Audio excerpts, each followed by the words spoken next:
Howdy and welcome back. So we're going to begin implementing a doubly linked list iterator. We're going to do this as a class template. And I'm going to go ahead and point out before we begin that we could have named this something differently. I chose the name doubly linked list iterator because I thought it was descriptive of the type of, for the type that we're creating or defining or implementing. We're going to see that some changes will have to be made to our doubly linked list type in order for it to use the doubly linked list iterator type created here. But that's the next video. So let's go ahead and talk about implementing a doubly linked list iterator. So we're going to do this as a class template. The reason being is that a doubly linked list is also a class template, and therefore it can hold links of nodes for any type T, provided that they support the operations of the behaviors defined for that type. So because we could be dealing with nodes of different types, our iterator is also going to be defined as a class template, and we'll see why. Well, I guess we could see why now, because it is going to hold as its single data member a pointer to a node of type T. Okay, so that's left open at this point. When this is instantiated, that T will become a concrete type, and we'll have a doubly linked list iterator instantiated for a specific type. So just running through this, we can say, yes, indeed, this is a class template. The class name is doubly linked list iterator. And notice here I've included some inheritance. We're publicly including from some sort of standard library iterator type that has a couple of parameters here. I'm going to go ahead and say, or I guess comment on one and kind of leave it at this. The first argument to the standard library iterator's type parameter list here is a standard library forward iterator tag. And essentially what we're doing with this kind of whole block here through this inheritance scheme is we're saying that the type of iterator that we're creating is going to be a forward iterator. This is not going to be bidirectional. We're simply going to implement that bare bone set of iterator operations. So increment, dereference, as well as tests of equality. And the reason why we need to structure this class in this manner using this inheritance mechanism is many of the STL algorithms accept iterators of only a specific type. If we wanted to use find with, say, two of our doubly linked list iterator objects, if we just pass one in, find would not know if our doubly linked list iterator supported kind of the iterator functionality. And because it is inheriting the interface of standard library iterator of type forward iterator, the algorithm would know that this is a suitable iterator to go ahead and use in this finding process of some element within this sequence defined by the first iterator and the second iterator passed to it. So let's go ahead and continue on this journey. That's all I want to say about right now. These are traits. We're not going to get into that necessarily in this class, but this is an important component of our class definition if we would like to be able to pass these iterators to standard template library algorithms that allow us, that can be invoked with iterators that operate in the forward direction. Okay, so moving right along here, we're going to provide a default constructor for objects of the instantiated, for our instantiated doubly linked list iterator objects. It's going to simply assign to current the null pointer. Okay, next we're going to go ahead and declare and define just all in line within this class definition to keep things simple, a parameterized constructor, which will take a pointer to an object of a node of type T. And we're simply going to use whatever value is stored within that parameter to initialize current. So we'll see this is going to be one of the ways where we can define where our iterator is going to begin pointing to, and then subsequently we'll be able to move that iterator forward from that location, as well as dereference it to get the data in a particular node, or check to see whether or not two iterators are pointing to the same thing. So first operation here that we're going to define is the dereference operation for iterator type. If we go ahead and look here, it's the asterisk operator here. And if we notice, it's returning a reference to some sort of object of type T. What is it? What do we return in this case? Well, if we have an iterator to maybe this node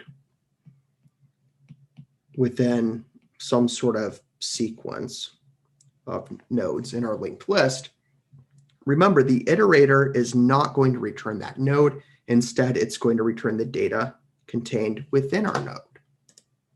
So iterators are interested in our data, not the underlying structure that houses our data. So in this case, our dereference operator is simply going to return currents data, which in this case is 10. We're then going to implement a test of equality. Are two iterators pointing to the same object? Well, in that case, we're going to go ahead and define this. It's going to return a Boolean value. It will have a parameter of type DoublyLinkedListIterator T. We're going to pass this by reference to const. We'll go ahead and name the parameter other, and we're simply going to return whether the address stored in the left-hand side's current is equal to that in that iterator presenting on the right-hand side of this operator. So if we had two doubly linked list iterators, let's call it DLLL1 equal DLLL2. That data members, or excuse me, that function member is going to be invoked, and the right-hand side is going to get bound to the other parameter, and then we'll go ahead and check to see whether that object's current is the same as that presenting on the left-hand side, which invoked that operator. Because remember, this is equivalent to writing this.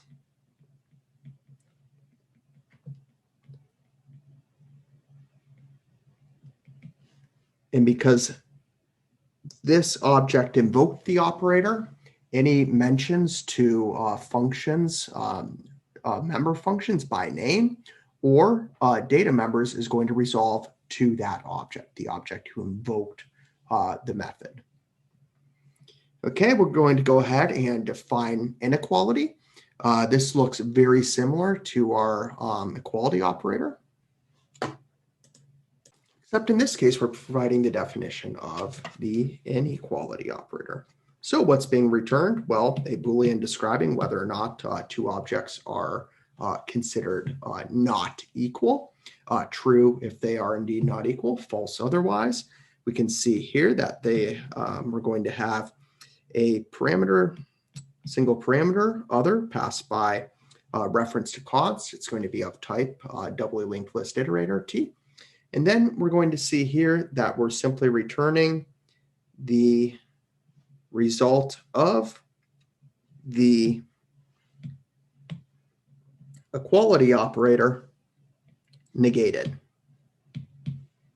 So in that case, if our equality definition returns true, we know that the two objects are going to be not equal, or sorry, are going to be equal, meaning not equal should break. So inequality should return false. Okay, now here's the two, I guess, more fun ones, which are going to govern the traversal. So moving the one iterator to the next element within the sequence. We're going to do this, define it in two ways. We're going to do both the prefix and the postfix increment operators, and I'm going to go ahead and define these outside the class because they're a little bit more involved. So the first one up here is going to be prefix. So if we had, say, some doubly linked list iterator, doubly linked list iterator I don't know, for an int, call it iter. The definition we're providing right now is prefix increment. So that looks like that, where the operator is on the left side of the object invoking it. So in this case, we're first going to ensure that this object is not storing the null pointer because we're unable to reference the null pointer, or excuse me, dereference the null pointer. If this is true, we'll go ahead and set current equal to current next, and then we'll go ahead and return that iterator. So before we move forward, I want to go ahead and make it clear kind of the difference between a prefix and postfix increment. So if I have something like int i's initialized with 8, and I write std cout prefix increment I, I'm going to observe 9 written out to standard output. And then if I go ahead and simply output the contents of I again, we're going to observe 9. Now compare this with postfix increment. Go ahead and write int I is equal to 8, and then write std cout postfix increment I. We're going to observe 8. And then the second time, rather, if we were to ask what the value of I is thereafter, we would observe 9. So in the case of postfix increment, what's happening is the value is actually being incremented, but some sort of temporary of the previous state is returned. So the old result is used in the expression as we saw here. So the old result of I is written to standard output. However, each subsequent interaction with I would indeed reflect the incremented value.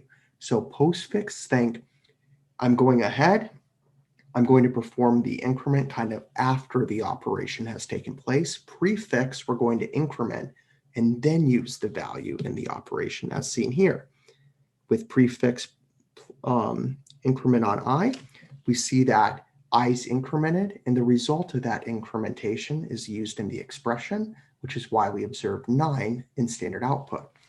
And if we go ahead and look at that, say a second time, just asking, hey, I, what's your value? Of course, it was going to be what you'd expect, the integer value of 9. So with that in mind, in order to implement postfix increment, which we're doing here, we're going to need some sort of temporary so that we can perform the incrementation and then return the previous result. So as we get into the definition of this, the first thing we're going to do is create a clone of our iterator. So we're going to go ahead and pass to the copy constructor just the iterator that currently invoked this function. So that will be a brand new iterator implemented, constructed with the same, so clones current will have the same address as the iterator that we invoked plus plus on postfix.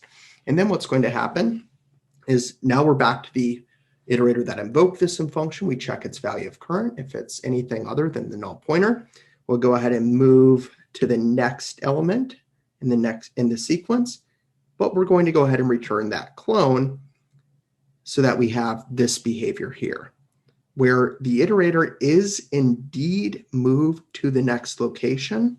However, what is returned is going to be an iterator that would allow us to access the previous result. So if we look here, I++, in order for this to work,